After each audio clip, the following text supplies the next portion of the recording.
Okay, so more or less at this point, all the parts of the body have already a key. But if we look at the cycle a little bit closer, we can see how some trajectories are still not working quite pretty good. I brought my cycle to Premiere because it's easier for doing this kind of exploration without worrying about looping issues and all that. So for something that I'm not very happy is with the upper chest. I can see that it still has like a lots of movement. You can see that it goes forward. It's creating like it's coming forward very much and all that. So I'm not very happy with that. Something that I also am seeing here is that the feet, there's some issues in one of the feet that is coming backwards. So let's do this. Let's start doing some polish. So the way to do the polish is basically to go over all the key parts of the character frame by frame, follow the trajectories, and to make sure that we have nice and clean trajectories, and also making sure that we have a good sense of energy and a good spacing.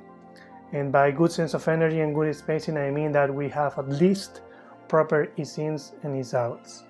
That's why we call all this part of the process polishing, because basically we go very in deep detailing in all these aspects that I just mentioned. So the key parts of the character, and it's important that we follow this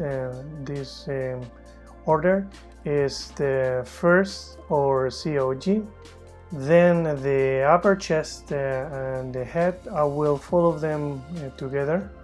Then we're gonna be following the tiptoes, then we do the heels, and lastly the hands.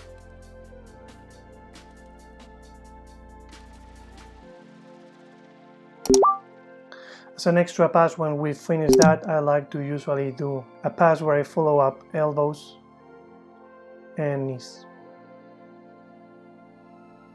So these are going to be all the points that are going to be following up, one by one, frame by frame, and following the right order that I just mentioned.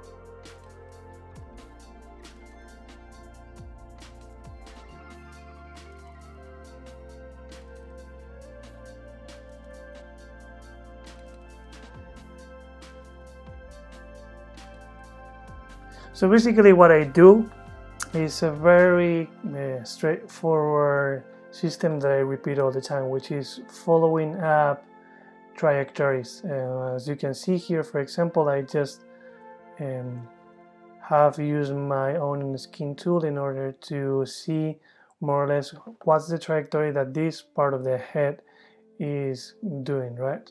So I can see that, for example, I have this kind of like S shape. I don't want that, so what I'm going to do is I'm going to this part of to this frame. Since usually what I do is I work together head and upper chest, I'm going to just simply work with the upper chest, and I'm going to bring this guy back. Maybe actually it's just a matter also of, I don't know, a little bit of rotation in just that particular frame.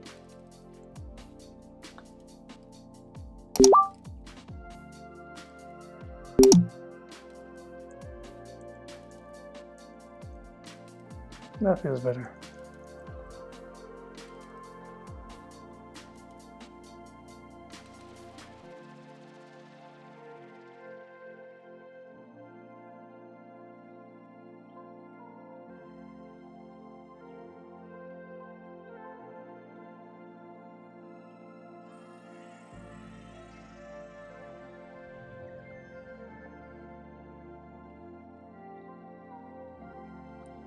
Something that, for example, I don't like here is that if I look at this part of the body and this part of the body in the frame number 4, they more or less have like a similar spacing, is going down, and the idea is that we create a nice sense of a squash and a stretch right at the body as it comes down, up and down. So I'll be working on a little bit on that now.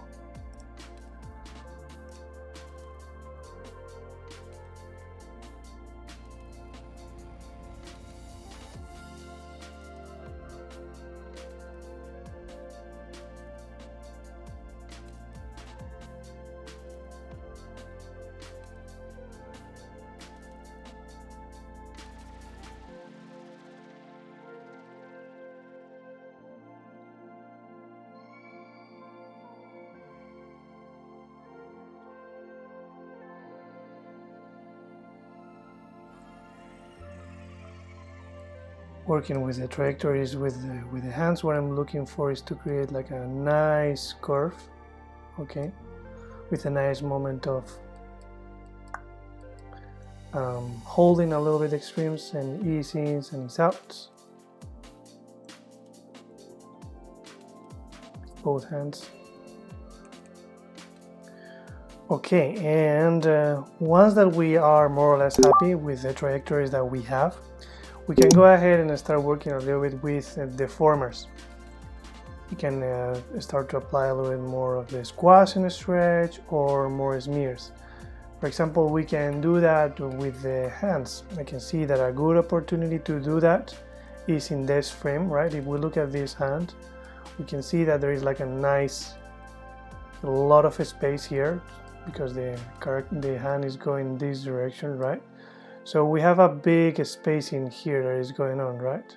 All this. So here it would be a very nice opportunity to create like a nice drag or like a nice, smear or stretch, however you want to call it. So for that we can use these controls here.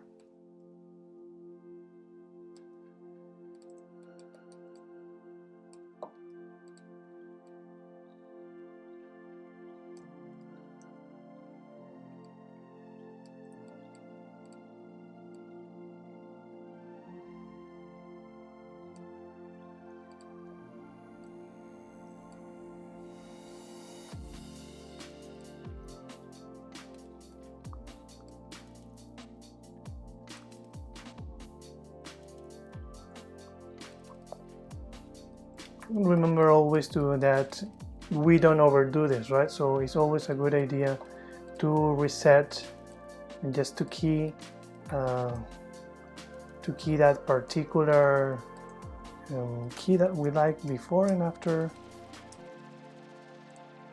we put it back to 0.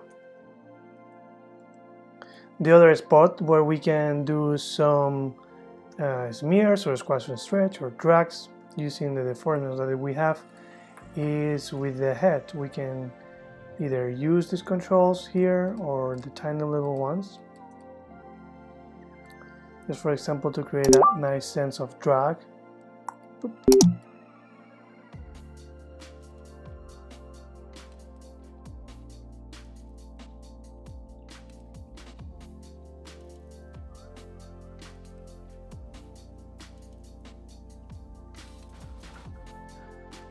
And lastly, once that more or less we're happy with all the deformations that we have, a last pass that we have to do, that also can be a little bit time consuming, is just to go over all the parts of the body and do like a nice cleanup of all the shapes, same as we did at the very beginning.